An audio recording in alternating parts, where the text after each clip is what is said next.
Allez, on termine avec le speed riding. Après une dizaine d'années d'existence, ces drôles d'objets volants sont désormais identifiés comme appartenant à la petite planète ski.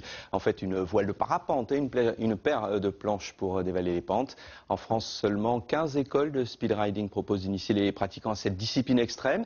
C'est le cas au Val d'Alos, où se sont rendus pour nous Hugues Nicolas et Benoît Lotte. Ok, c'est parti.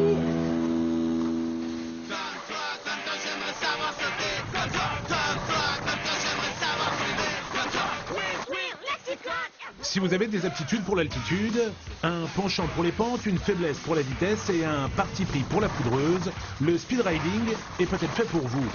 Un sport extrême qui ouvre une nouvelle dimension. Entre ciel et terre, le skieur doit maîtriser des trajectoires chirurgicales.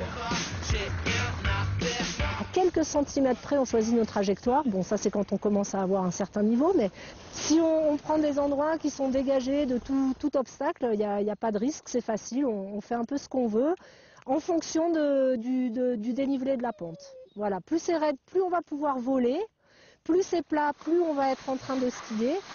Entre parapente et parachute, le speed riding n'est autorisé que dans certaines stations et seulement en hors-piste surveillée. Un sport ouvert à tous les skieurs. Dans son école, Sabine forme des apprentis riders en douceur, une formation adaptée à chacun pour garantir des sensations uniques.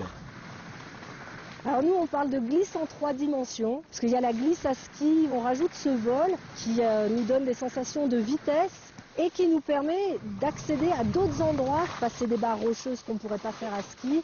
Donc, et d'un, ça nous ouvre le domaine de jeu, et deux, ça nous rajoute encore des sensations de glisse, parce que la glisse dans les airs, c'est fabuleux. Côté compétition, Sabine Duvivier a déjà empoché 3 titres de championne de France. En course, les skieurs enchaînent les descentes à plus de 80 km/h, ponctuées par des vols planés d'une vingtaine de secondes. Le rider cherche avant tout la vitesse, mais pas seulement. Une note technique, donc là c'est tous les mouvements qu'on peut faire à ski avec la voile.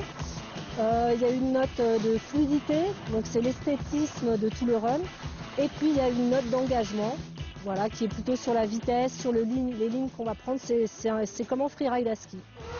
Du 23 au 25 janvier, le Val d'Alos accueille une étape du championnat de France, l'occasion de découvrir et pourquoi pas d'essayer un sport qui, sans aucun doute, donne des ailes.